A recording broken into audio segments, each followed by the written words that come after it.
Hey, what's going on, Podcast Nation? It's Jason Harris here, and this is NADA 2024. I'm hanging out with my buddy Matthew over at Trade Pending, and we're gonna take a little walk, and we're gonna have a little operation, a little dealer talk, stuff like that.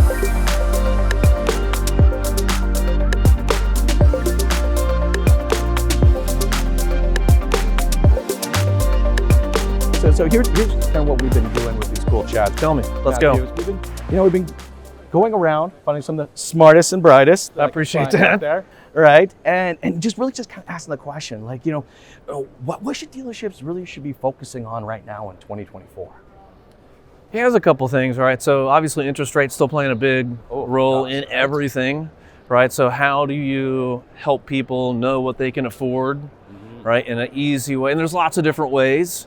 Right, so the super quick way, basic payment calculators, there's the really lengthy, sophisticated ways, digital retailing, that type of thing. So I think getting those dialed in right is super important. That's definitely top of mind for us. Well, and it makes sense. I mean, I just recently heard a stat right now, a few years ago, that $500 payment today is $720. Right. And so I mean, I know consumers. I mean, for the longest time, I loved my Nissan Maxima. And I would just walk right back in. And I'm like, all right, I'm ready for my next one. About 3.5, 4 years, right? That was my point. Yeah. But I knew within a few bucks what I was getting myself into, right? It was like, okay, here's the keys, give me my new one. Oh, same payment. All right, no surprise, but that's not the case anymore. And, talk about, really kind of, trying to create a great experience, but then, the consumer's like, what? Yeah. So no, I'm with you. I mean, that's definitely something I think we need to focus on that, and because plus it also creates that transparency, but also just educating the customers on why this is the case. Right. I think there's another big thing too, and so as it's gotten harder to sell cars, there's kind of two outputs of that. One is people were talking about this in 23, but getting back to basics, right? Just making it easier to sell again. We think about that a lot. We've got software that makes it easier to sell cars, but again, that's people, process, and product. It's all three of those. But then I think the other output of that is, I'm going to call it, maybe 2024 is the year of service marketing, right? So it's not as sexy to market service as it is cars. But man, talk about the profit center, the availability there. It's just not a lot of emphasis there, but there's a ton of opportunity for the people who are doing it right. Well, it's not only just the marketing of it. I also think it's just the lead generation portion of it, right? That breeze feels really good right there, by the way. It does.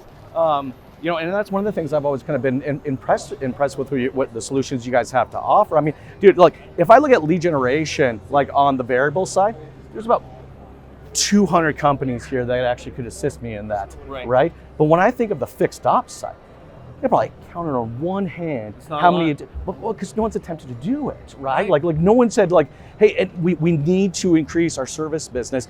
And I just recently read a stat, and it's absolutely mind-boggling to me, but it would be almost 70% of customers stop servicing at the dealership once the warranty expires.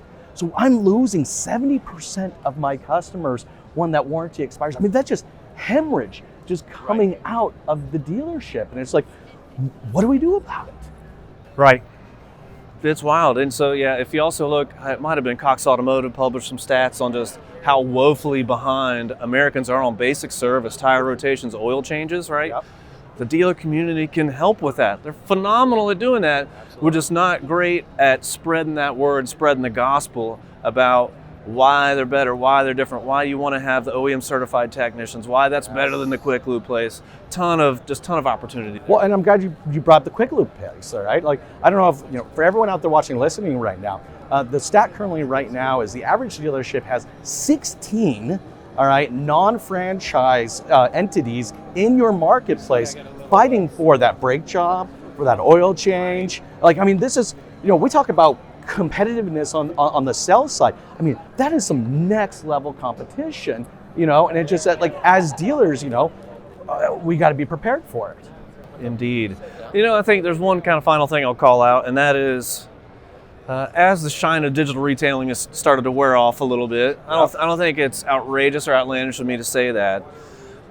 We're trying to educate the market. You and I have talked about this, of trying to help meet customers where they are when they come to your website, and treating them, recognizing that different people are at different stages of the buying cycle. 100%. Not everybody wants to do a digital retailing process or go into a chat when they're just there to get a quick bit of information about a monthly payment, about a trade-in. Yes. You need all those tools. 100%. You do, but you got to make sure that you are treating the customer right and not confusing them by sending them down a path that they are not ready to go down yet. So that's, from our perspective, obviously we have products that cater to those early stage shoppers and buyers. We're really good at that. But it's up to us and all the other vendors to educate the market and say, like, yeah, when they're up here, you want to send them this, you want to convert them. When they're down here, send them down those more sophisticated paths, those longer paths. And let's talk a little bit about the offers. I mean, look, this isn't like anything necessarily new to our industry. I mean, we've been using special offers to retain and conquest customers into our service department.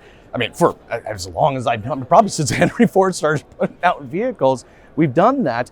But there's been really kind of no way of knowing of really what the effectiveness of those were. I mean, look, I know you guys are gonna laugh at me, but I'm gonna tell you a little story. I mean, I was a service director, okay? And I put my $10 off oil change coupon in the penny saver. I know, I'm dating myself, I apologize. All right, but I swear it worked. I swear it worked. But did I actually know it worked, And it's just like, now it's so funny. You get back to this, the digital format, and for the most part, dealerships really haven't, nothing's changed. I mean, dude, I still see coupons that have like the scissor cutout things so good. on a website. So good. Just like, what do you... Put that thing in an Apple wallet, an Android wallet. Let's Right? go. Well, It's 2024. Well, exactly. I'm like, well, I'm like, who has a printer? The funny thing is, I actually had to go buy a printer the other day because I had to print something out and send something, and I was like, I don't even have a printer. But that's the case. But no, look, I'm with you. I mean, I think from a fixed ops perspective, I mean, this is a huge monster opportunity. I mean, right now as an industry, we're down 35, almost 45% in leasing. So that's where a lot of our retention has come from.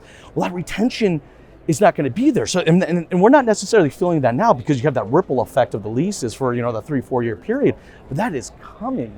I mean, we got to focus on our fixed ops side. It's time, 2024, year of service marketing. You heard it here. Wait, before I let you go, okay. I could talk about service marketing. You don't seem to have a problem talking. No, you're good. I got to know. What the hell? This was the, like the turnover chains in football. Like if you make an interception, you get the turnover chain. We printed out this thing for the top salesperson for each day. I'm not a salesperson, but it was still a ton of fun, and it weighs like 40 pounds, and I'm going to have back problems tomorrow. I will gotta say, a lot of the companies I've become friends with, all right, I love you guys' commitment to fun. Like, I really, really do. I seriously admire it, and I'm sure your dealer partners feel the exact I hope so. same I way. hope so. I admire your commitment to orange. I don't know. I mean, we got to look at the shoes there, right? So. We got to go get some shoe action there. There we go. We're getting some shoe action. Well, Matthew, thank you so much. Yes, sir, Jason. This has been great. Thanks for watching, everyone.